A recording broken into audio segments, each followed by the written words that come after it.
Bismillah.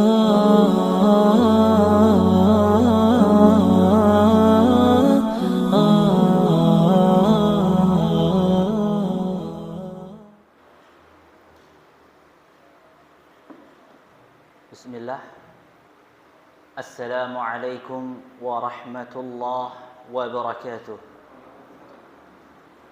Innal hamdalillah nahmaduhu wa nasta'inuhu wa nastaghfiruh wa natubu ilayhi wa nastahdihi wa na'udzu billahi min shururi a'malina.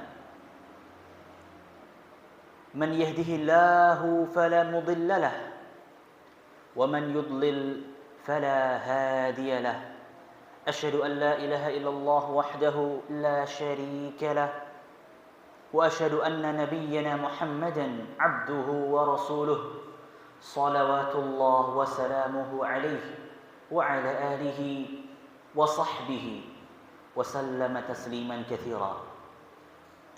قال الله تعالى في القرآن العظيم: يا أيها الذين آمنوا اتقوا الله حق تقاته ولا تموتن إلا وأنتم مسلمون. وقال تعالى: يا أيها الذين آمنوا اتقوا الله وقولوا قولا سديدا يصلح لكم أعمالكم ويغفر لكم ذنوبكم ومن يطع الله ورسوله فقد فاز فوزا عظيما. أما بعد فإن خير الكلام كلام الله وخير الهدى هدى نبينا محمد صلى الله عليه وسلم وشر الأمور محدثاتها وإن كل محدثة بدعة وكل بدعة ضلالة وكل ضلالة في النار. معاشر المسلمين wal muslimat, para hadirin wal hadirat, dan para pemirsa semuanya, rahimani wa rahimakumullah. Segala puji bagi Allah yang telah melimpahkan kepada kita nikmat-nikmatnya, nikmat sehat, nikmat hidayah, nikmatul iman, dan juga nikmat turunnya hujan. Bahwasanya pada malam hari ini sungguh Allah Subhanahu wa taala dengan kemuliaannya dan tentu dengan hikmahnya menurunkan kepada kita hujannya yang tak kunjung henti. Kita mengharap semoga hujan yang Allah Subhanahu wa taala turunkan kepada kita ini menjadi hujan yang penuh dengan manfaat, penuh dengan barakah dan rahmatnya. Allahumma sayyiban nafi'an. Allahumma ya Rabbana inna nas'aluka ilman nafi'a wa rizqan tayyiba wa amalan mutaqabbala. Kemudian ma'asyiral muslimin wal muslimat, tak lupa kita memanjatkan salawat serta salam kehadirat Nabi junjungan kita semua, Nabi Muhammad sallallahu alaihi wasallam, yang mana dengan sunnah-sunnahnya beliau sallallahu alaihi wasallam telah mengantarkan umat-umatnya, bahkan mereka sepeninggal umat-umat tersebut, ke dalam terang benderangnya agama Islam, ya, yang mana dahulu sebelum Nabi Muhammad sallallahu alaihi wasallam diutus, zaman itu penuh sekali dengan yang namanya kesyirikan, kejahiliahan. Mereka menyembah berhala, mereka berbuat jahiliyah, membunuh anak-anak perempuan mereka, dan lain sebagainya yang tidak akan pernah dilupakan sepanjang sejarah.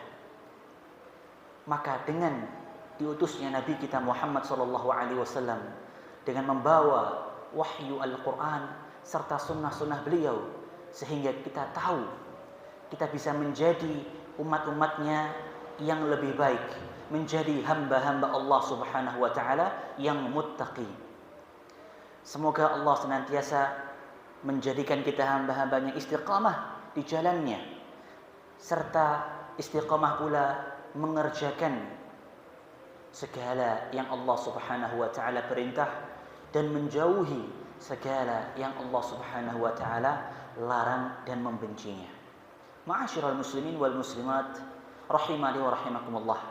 Pada kajian kita ini, Kamis yang kelima, kita melanjutkan di kajian adab ya, dari kitab Hilyatu Thalibil Ilmi, perhiasan para penuntut ilmu, dari kitab karya buah Syekh Bakar bin Abdullah Abu Zaid rahimahullahu ta'ala. Pada pertemuan yang lalu telah sampai kita pada adab yang ketiga, atau perhiasan yang ketiga yang bisa seorang penuntut ilmu itu peroleh dan amalkan tentunya, sehingga dia itu menjadi sosok thalibul ilmi yang elok, baik itu dilihat secara zahirnya ataupun batinnya, yaitu senantiasa hendaknya seorang penuntut ilmu itu merasa takut kepada Allah Subhanahu wa taala.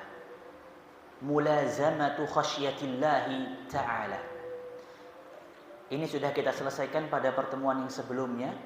Mungkin sedikit kita murajaah sedikit, bahwasanya di antara hal yang sangat penting bagi seorang thalibul ilmi lakukan terhadap dirinya adalah menanamkan rasa takut.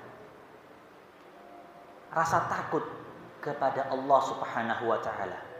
Yang mana jika seorang thalibul ilmi itu sudah menanamkan rasa takut, pasti ilmu semua itu akan dia dengan mudah untuk mengamalkannya, ya, untuk mendakwahkannya dan sebagainya.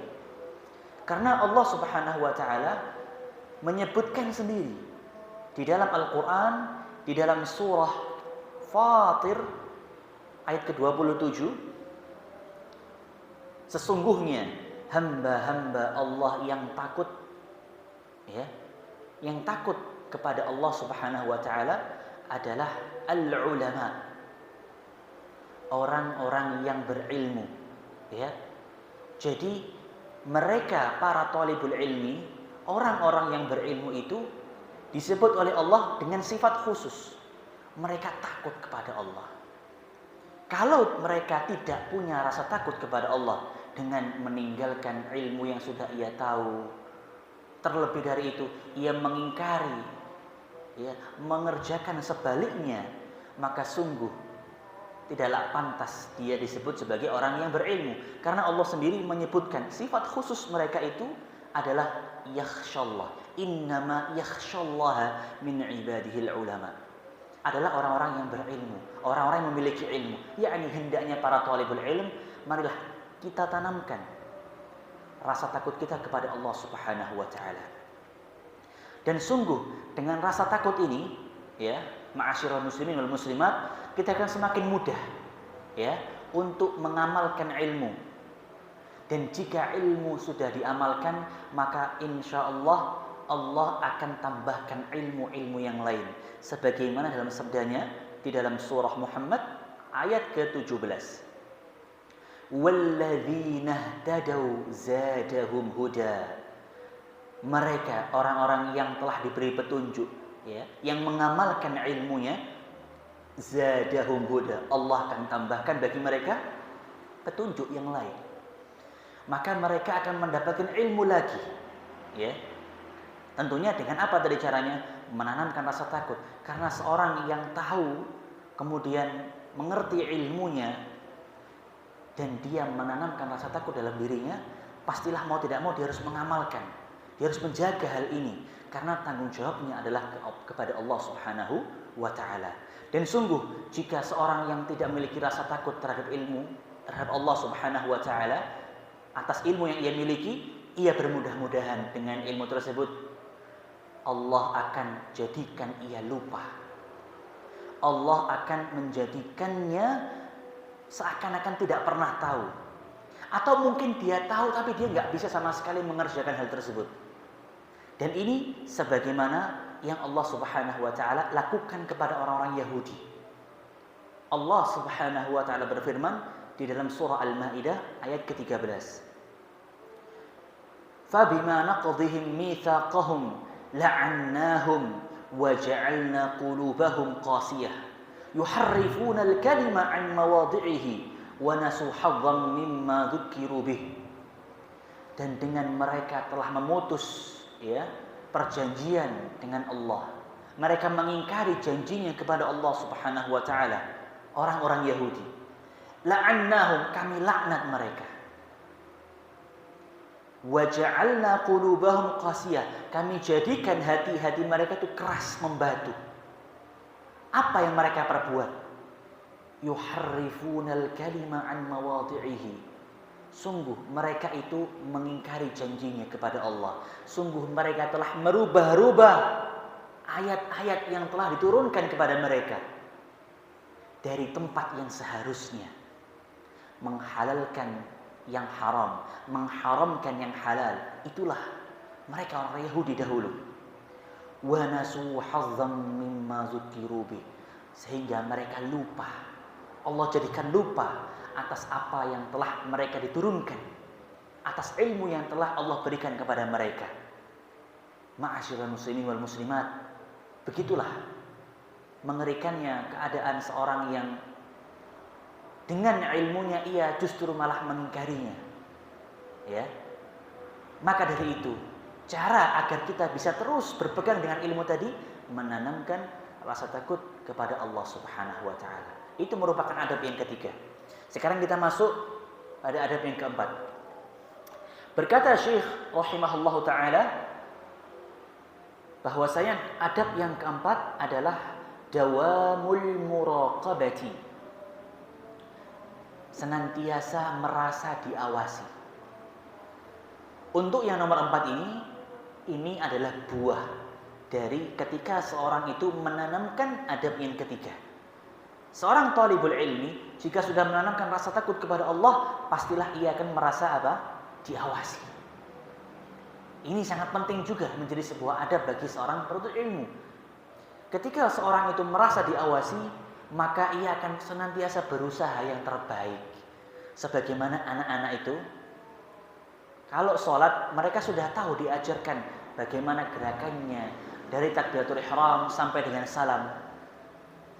Mereka sudah faham. Ketika diuji dengan ujian, soal-soal mereka mengerti, mereka faham, Masya Allah. Ketika ujian praktek pun bisa. Tapi ketika sehari-hari, kalau tidak diawasi, kita lihat, mereka justru akan tidak mengamalkan apa yang sudah mereka tahu.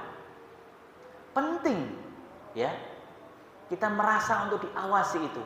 Makanya para guru-guru, para ustadz, para ustadzah, sehingga mereka apa?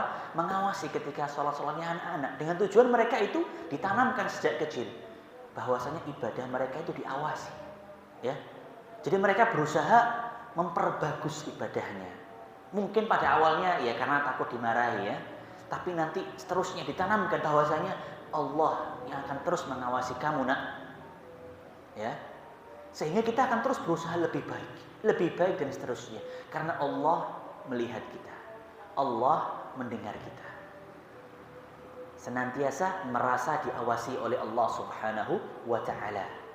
Baik dia itu dalam keadaan sendirinya atau ketika sedang ramai dengan orang. Yang mana ma'asyiral muslimin wal muslimat rahimani wa rahimakumullah, bahwasanya penting kiranya di dalam ketika seorang itu merasa diawasi ini ya, menanamkan pula rasa mengharap. Ketika dia diawasi oleh Allah, dia mengharapkan agar ibadahnya diterima, mengharapkan agar mendapat pahala yang besar, mengharapkan agar masuk surga.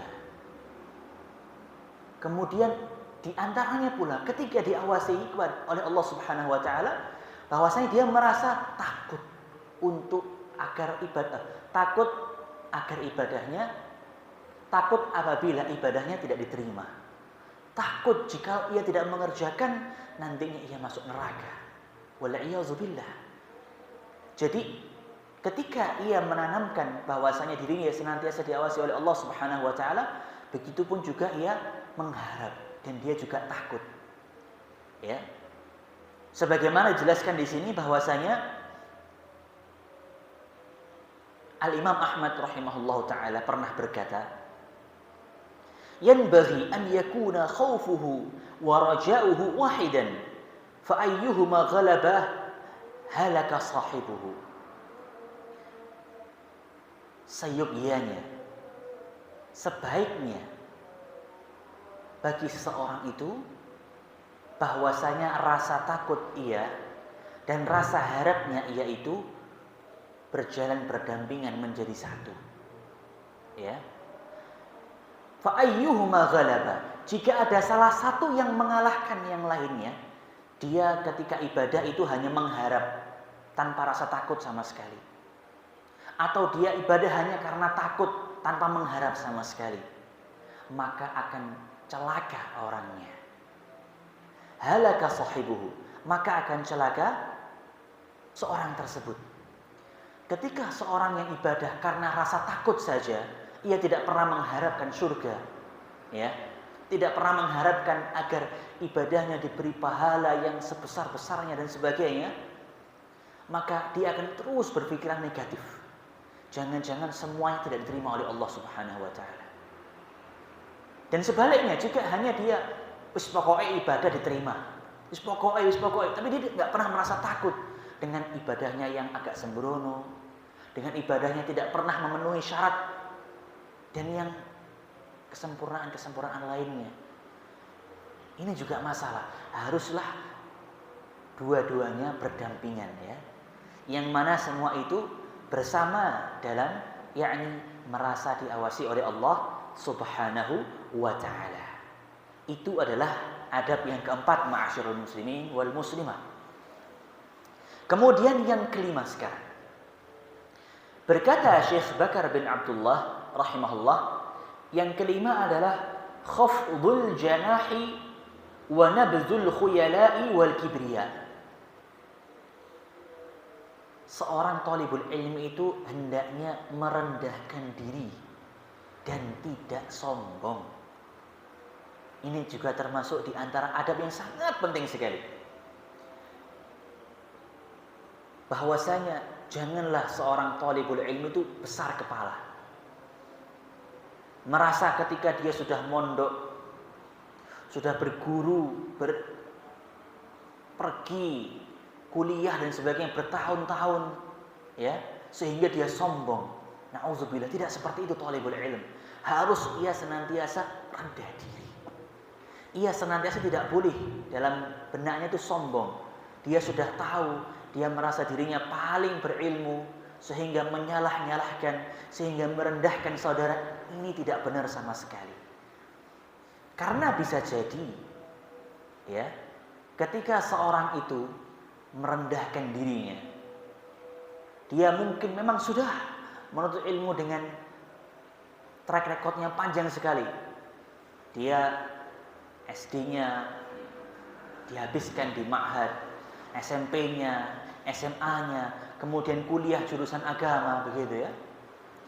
Sudah kehidupannya selalu dalam, ya, mempelajari ilmu syar'i. Dia seakan-akan pastilah sudah kenyang semuanya itu. Bisa dibilang seperti itu. Tapi ketika ia tidak rendah diri, dia bersifat sombong, maka bisa jadi ada yang terluput darinya. Rasulullah Shallallahu Alaihi Wasallam menjelaskan terkait masalah kesombongan.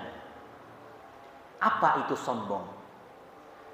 Apakah sombong itu yang memamerkan kemewahannya?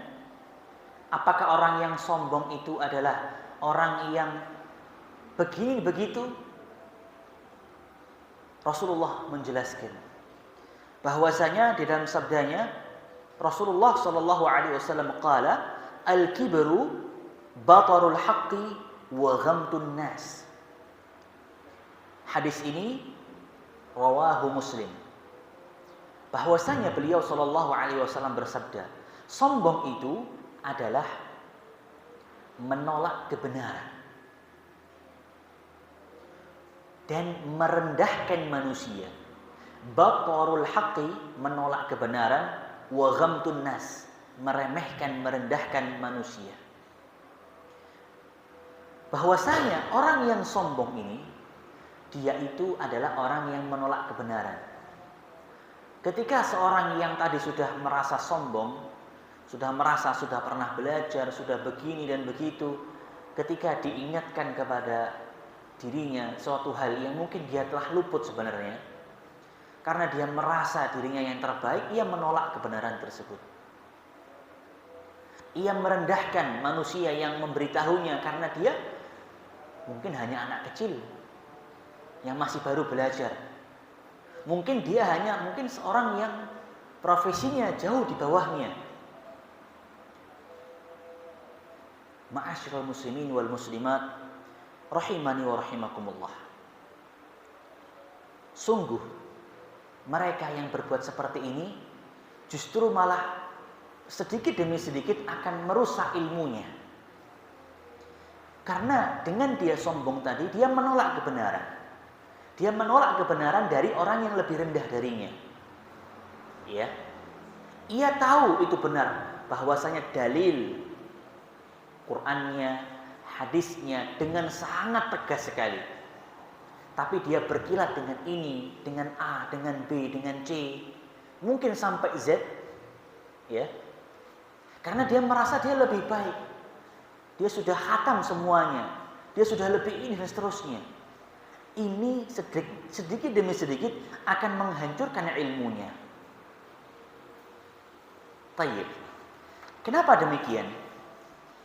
Karena yang demikian itu nantinya sedikit demi sedikit akan mengantarkannya kepada pintu kemunafikan. Ya.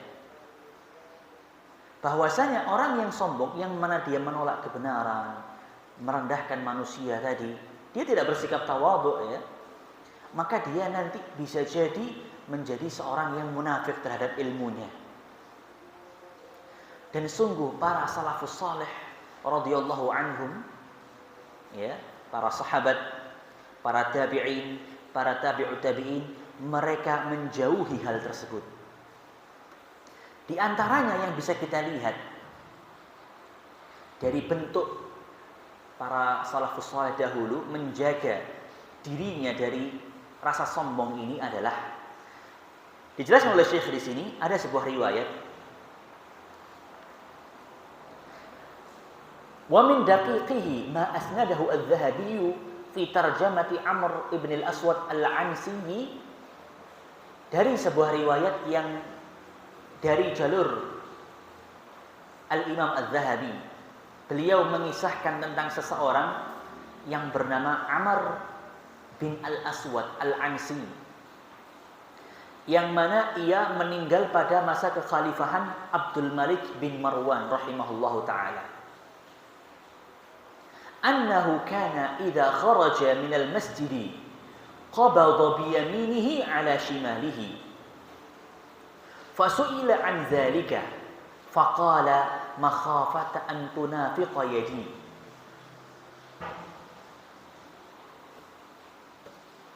Ma'asyiral muslimin wal muslimat rahimani wa rahimakumullah.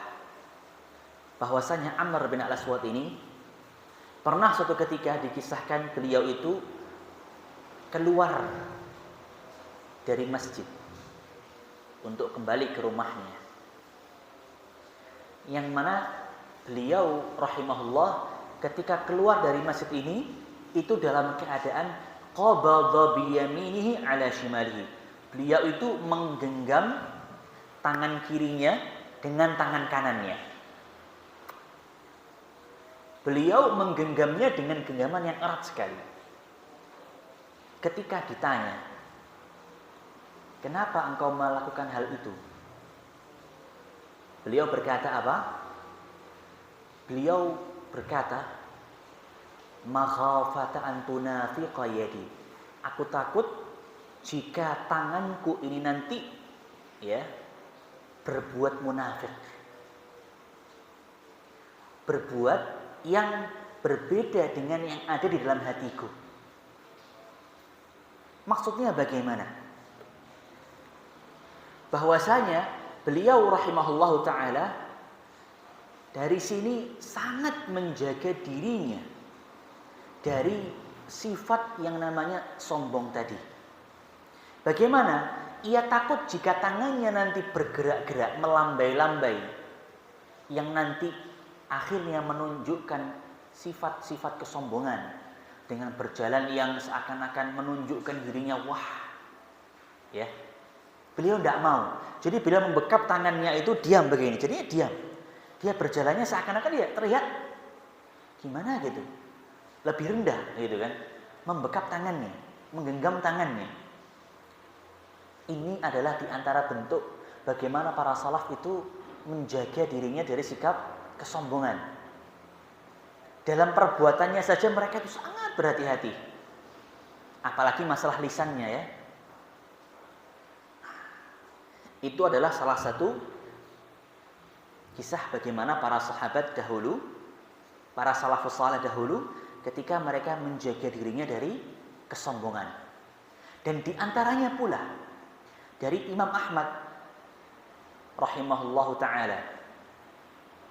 Pernah suatu ketika di dalam sebuah majelis, beliau rahimahullah, beliau sebagaimana biasanya menyampaikan majelis hadis ya, Imam Ahmad bin Hanbal. Pada akhir majelis itu juga biasa para hadirin yang menghadirinya, para murid-muridnya bertanya kepada beliau rahimahullah. Tapi suatu ketika pada hari tersebut, beliau ketika ada yang bertanya, ya Imam, saya mau bertanya, bla bla bla bla. Kemudian beliau menjawab apa? La adri. Tayyib, saya tidak tahu. Oke, mungkin dalam hal itu Imam tidak tahu.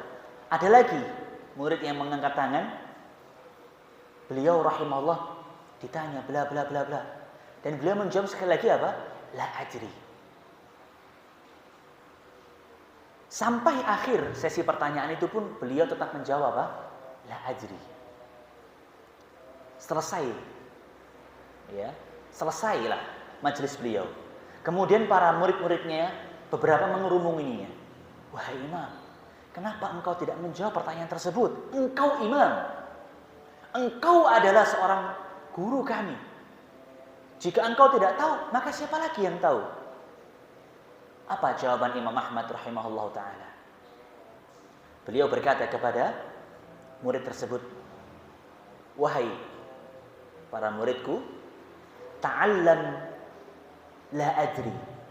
Belajarlah ya, untuk engkau itu mengatakan saya tidak tahu.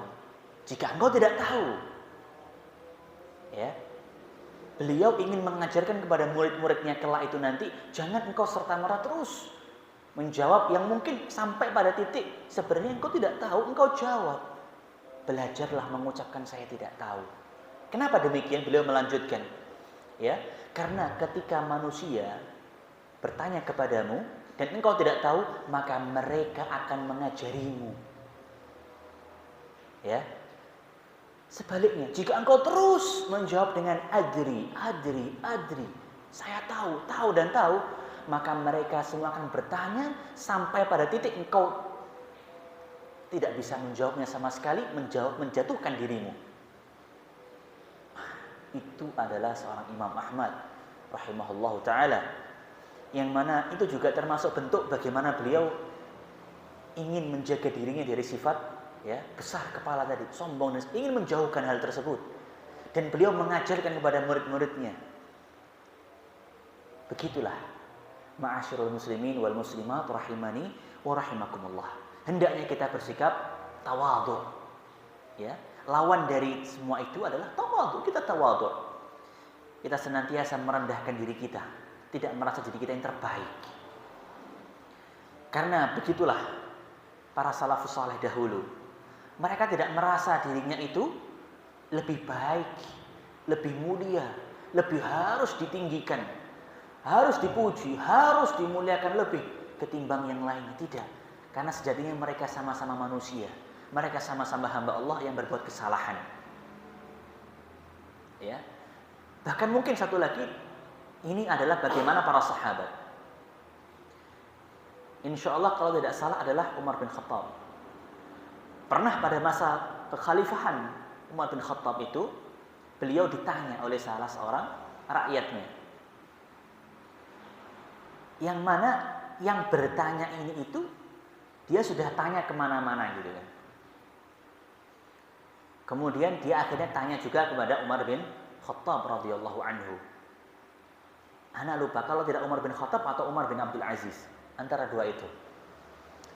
Intinya ditanya. Kemudian ketika menanyakan pertanyaan tersebut kepada Umar bin Khattab, Umar bertanya, kemudian apa yang sudah kamu dapati terkait hal tersebut ya?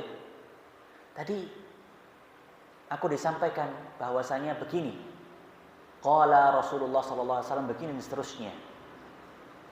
Aku ingin mendengar pendapatmu. Maka Umar berkata apa? Jika engkau sudah mendengar qala Rasulullah maka cukup bagimu.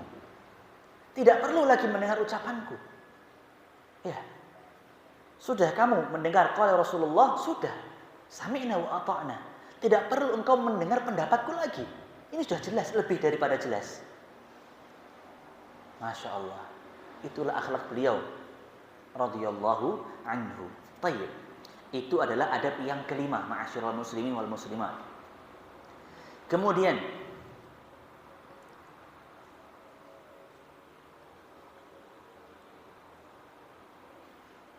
adab yang keenam.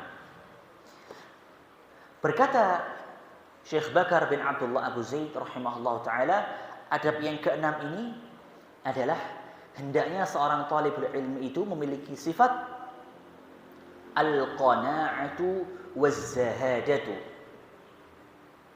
Mereka bersikap qana'ah dan juga bersikap zuhud. Apa itu qana'ah dan apa itu zuhud? Qana'ah, ma'asyiral muslimin wal muslimat.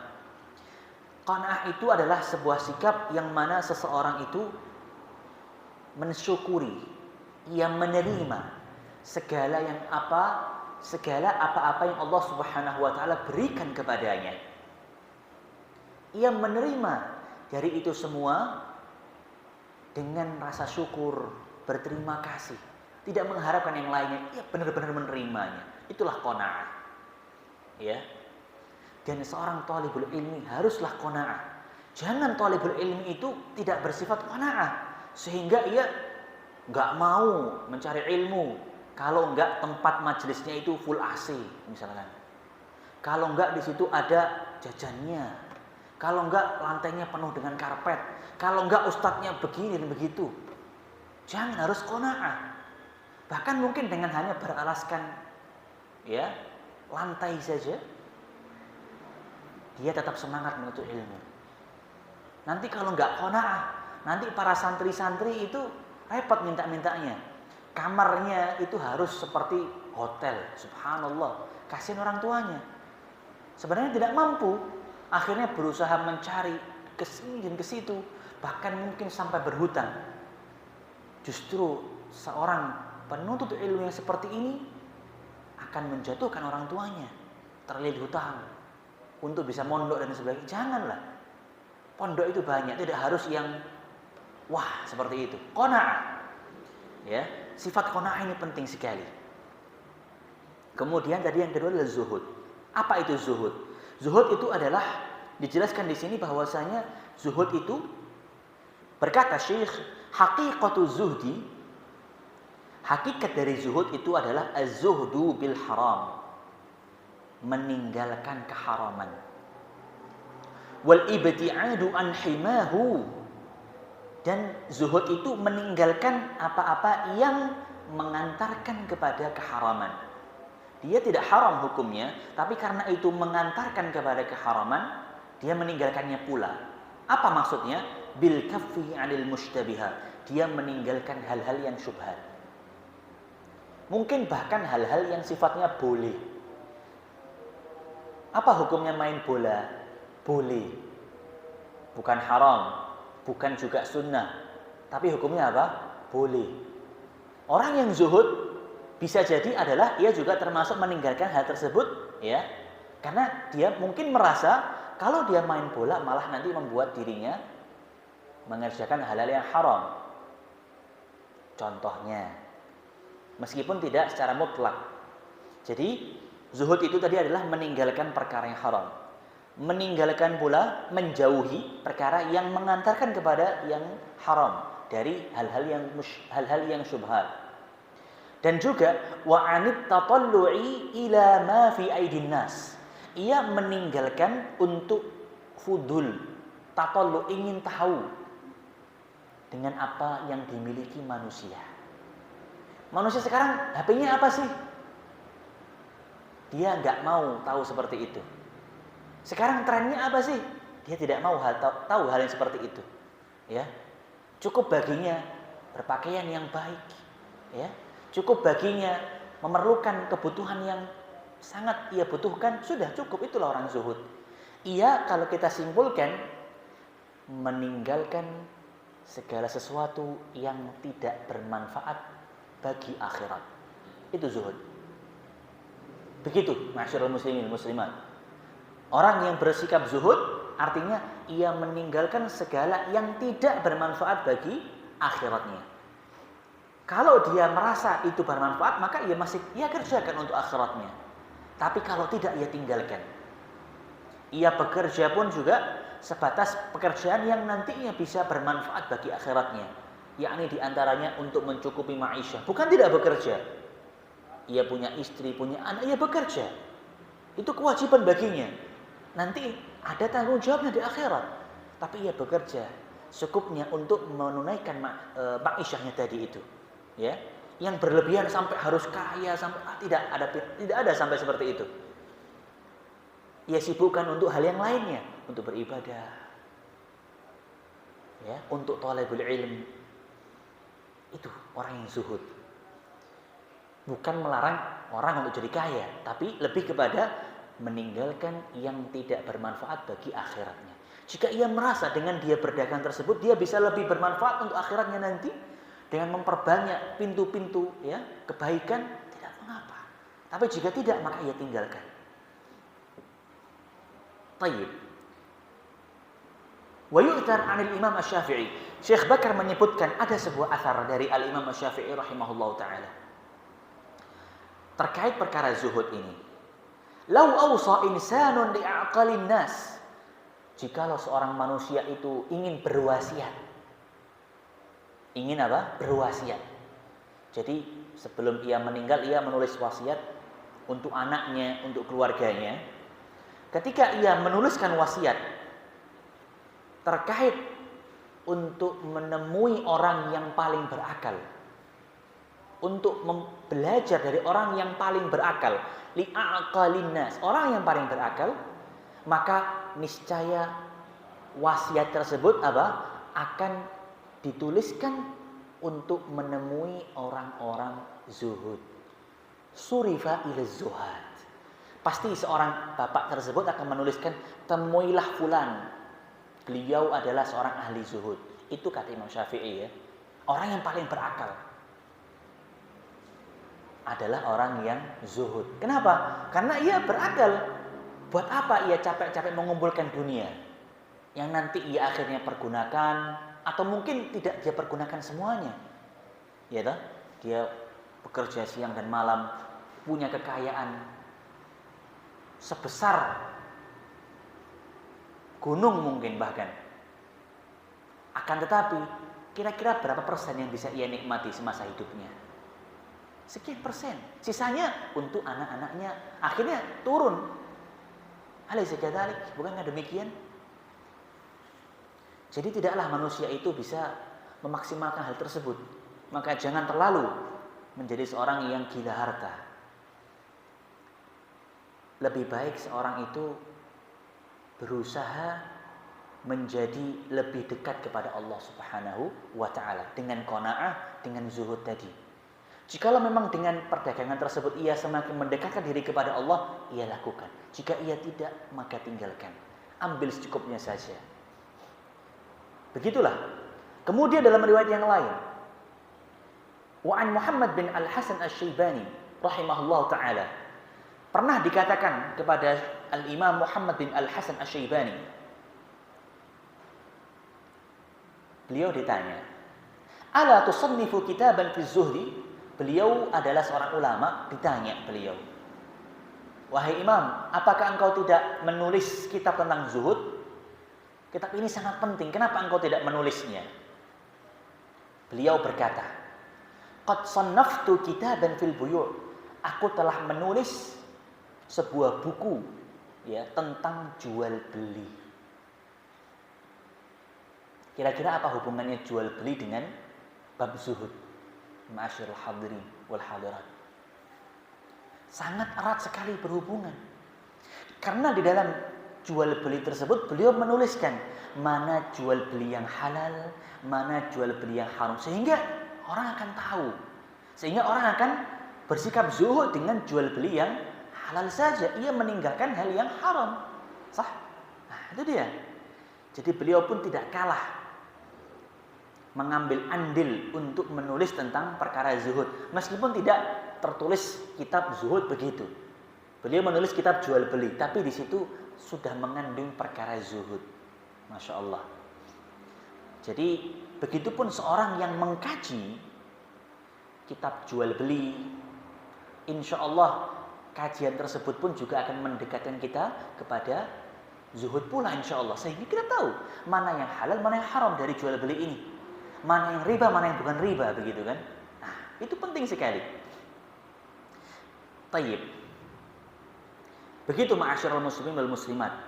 Dan satu lagi, ada sebuah riwayat juga, ini dari seorang ulama yang sangat masyhur sekali, Syekh Muhammad Al-Amin Asy-Shinqiti rahimahullahu taala. Beliau adalah guru dari penulis kitab ini, Syekh Bakar bin Abdullah Abu Zaid. Syekh Muhammad Al-Amin Asy-Shinqiti, beliau adalah seorang mufassir, seorang ahli tafsir. Beliau menuliskan sebuah tafsir yang sangat bagus sekali, yang mungkin semoga kita diberikan kesempatan membaca, memiliki buku-bukunya. Bukunya diantaranya adalah Tafsir Adwa'ul Bayan. Tafsir Adwa'ul Bayan ini adalah tafsir Al-Quran bil Quran. Biasanya tafsir yang mungkin sering kita simak, kita kaji, mungkin seringnya tafsir Ibnu Katsir ya. Itu yang paling masyhur. Kalau tafsir Ibnu Katsir itu Al-Quran bil hadis. Nah, sudah tahu bedanya sekarang. Kalau yang tadi Adwa'ul Bayan karya Syekh Al-Amin Asy-Shinqiti itu adalah tafsir Al-Quran bil Quran. Jadi beliau menggabungkan antara keterkaitan satu ayat dengan ayat yang lainnya. Indah sekali. Bagus sekali tafsirnya itu. Merupakan salah satu tafsir yang paling bagus, yang menjelaskan hubungan satu ayat dengan ayat yang lainnya. Ya. Tentunya lebih tebal dari tafsir Ibnu Katsir. Tafsir Ibnu Katsir yang berbahasa Arab itu sekitar 4-5 jilid. Kalau Adwa'ul Bayan itu bisa sampai 10 jilid. Bahasa Arabnya. Nanti kalau terjemahnya mungkin bisa lebih dari itu. Begitu ma'asyiral muslimin wal muslimat. Baik, beliau Syekh Muhammad Al-Amin Asy-Shinqiti dengan keilmuan beliau yang sangat Masya Allah rahimahullah ta'ala, beliau itu adalah orang yang sangat mutaqallilan minad dunya. Beliau sangat sedikit sekali mengetahui atau mengambil dari perkara dunianya. Kitab tafsirnya itu sampai sekarang masih dicetak, masih dipakai. Kira-kira beliau termasuk orang yang miskin apa tidak? Atau kaya? Ini pasti memiliki kekayaan lah. Tapi beliau orang yang sangat sedikit sekali. Disebutkan mutaqallilan minad dunya. Beliau sedikit sekali mengambil atau bahkan mengetahui perkara dunia. Wa qad syahadtuhu la ya'rifu fi'atil 'umlatil waraqiyah. Penulis kitab ini, kitab Hilyatu ini menjelaskan gurunya tersebut itu pernah disaksikan oleh dia bahwasanya Syekh Muhammad Al-Amin Asy-Shinqiti rahimahullah ini tidak mengetahui mata uang. Beliau seorang syekh, seorang alimun kabir. Beliau itu tidak tahu tentang mata uang. Beliau nggak tahu di luar sana itu ada dolar. Tidak tahu di luar sana ada rupiah, ada pound sterling, ya. Ada mata uang, beliau nggak tahu.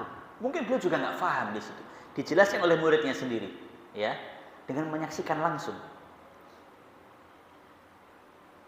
Waqad syafahani biqaulihi. Ketika itu beliau mengatakan kepadaku, yakni gurunya tersebut mengatakan kepada muridnya, penulis kitab yang ada di hadapan kita ini. Laqad ji'tum minal biladi Shinqit. Sungguh aku telah datang dari negeri Shinqit. Wa ma'i kanzun qalla an yujada 'inda ahadin. Dan yang aku bawa bersamaku saat itu ya, untuk thalabul ilmi tersebut itu sangat sedikit sekali. Beliau ketika berangkat mencari ilmu itu bukan termasuk orang yang kaya. Disebutkan oleh beliau bahwasanya sangat sedikit sekali orang yang mirip seperti dia. Maksudnya bahwasanya sangat minim sekali biaya beliau pada saat itu ya. Bekal beliau itu yang paling utama hanya satu. Wa huwa al-qanaah. Dan itu adalah sikap beliau qanaah. Meskipun beliau datang dari negeri yang jauh, negeri Shinqit itu ya, di daerah Syam, beliau itu membawa harta sangat sedikit sekali yang mungkin penuntut ilmu yang lain itu nggak ada yang seperti beliau. Itu gambaran beliau ya. Tapi beliau punya satu yang beliau sangat jaga, yaitu al-qanaah. Harta beliau satu-satunya yang paling beliau, masya Allah, pegang terus ini, sifat qanaah. Walau aratul manasiba la'araftu tariqa ilaiha. Beliau menjelaskan, jikalau aku ingin kedudukan, niscaya aku tahu jalannya. Beliau akhirnya menimba ilmu dan beliau tahu jalan. Jika beliau ingin mencari kedudukan, manasib, beliau tahu jalannya. Walakinni, akan tetapi diriku, la uthiru dunya 'alal akhirah. Aku tidak mengutamakan duniaku atas akhiratku. Wala abzulul ilma linailil ma'aribid dunyawiyah. Dan tidaklah aku bersusah payah untuk mencari ilmu untuk perkara-perkara duniawiyah. Itu ucapan beliau, Syekh Muhammad Al-Amin Asy-Shinqiti rahimahullah, penulis tadi kitab tafsir Al-Quran bil Quran. Namanya Tafsir Adwaul Bayan. Rahimahullahu rahmatan wasi'atan. Amin. Tayyib. Ini dia ma'asyiral muslimin wal muslimat rahimani wa rahimakumullah. Di antara perkara yang sangat penting sekali, hendaknya thalibul ilm itu qanaah. Menerima apa yang Allah berikan kepadanya. Mungkin ia dilahirkan di keluarga yang pas-pasan. Ia bersyukur, ia menerima, ia qanaah. Dan tidak menghalanginya thalabul ilmi, ya. Atau mungkin dia bahkan dilahirkan di keluarga yang sangat kurang dari pas-pasan, di bawahnya. Tidak pula menutup, ya, semangatnya untuk thalabul ilmi, karena jalan thalabul ilmi itu luas sekali, dan Allah akan mudahkan baginya ketika ia tidak mampu. Ketika niatnya thalabul ilmi dengan ikhlas, dengan membawa bekal qanaah sebagaimana Syekh tadi, insya Allah akan mudahkan. Allah akan mudahkan. Ya, karena sesungguhnya seorang yang mencari ilmu itu adalah berjalan menuju ke surga. Semoga kita semua dikumpulkan oleh Allah Subhanahu wa taala menjadi hamba-hambanya. Allah menjadikan kita hamba-hambanya yang qanaah dan juga zuhud. Kita lihat beliau sampai tidak tahu terkait mata uang ya.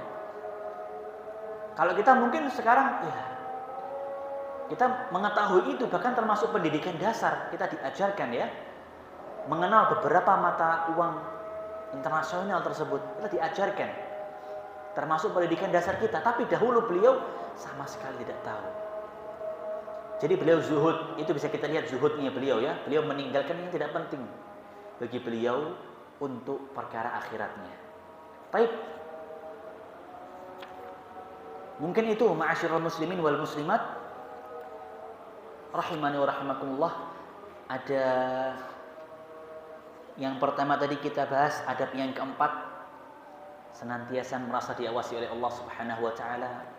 Kemudian yang kelima dari adab ini adalah merendahkan diri dan menghilangkan sikap kesombongan.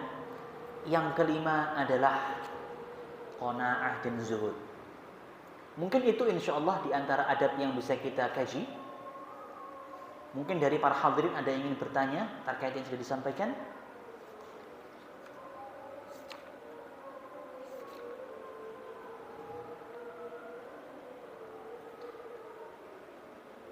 Baik, tidak ada. Jika tidak ada, maka insya Allah pada pertemuan Kamis kelima kita berikutnya insya Allah akan membahas adab-adab yang berikutnya. Di antaranya terkait pentingnya seorang itu berhias dengan keindahan dari sebuah ilmu. Ilmu itu indah. Seorang penuntut ilmu itu hendak memantaskan dirinya untuk bisa mendapatkan ilmu tersebut. Itu. Kemudian juga kita akan pelajari insya Allah adalah terkait muru'ah, kewibawaan insya Allah Ta'ala. Dan yang lainnya insya Allah jika waktunya cukup ya, insya Allah Ta'ala. Mungkin ini yang bisa kita kaji pada pertemuan kita kali ini. Semoga yang sedikit ini bermanfaat. Kita tutup dengan kafaratul majlis. Subhanakallahumma bihamdika asyhadu an la ilaha illa anta astaghfiruka wa atubu ilaik. Akhiru da'wana alhamdulillah. Summa assalamu alaikum warahmatullahi wabarakatuh.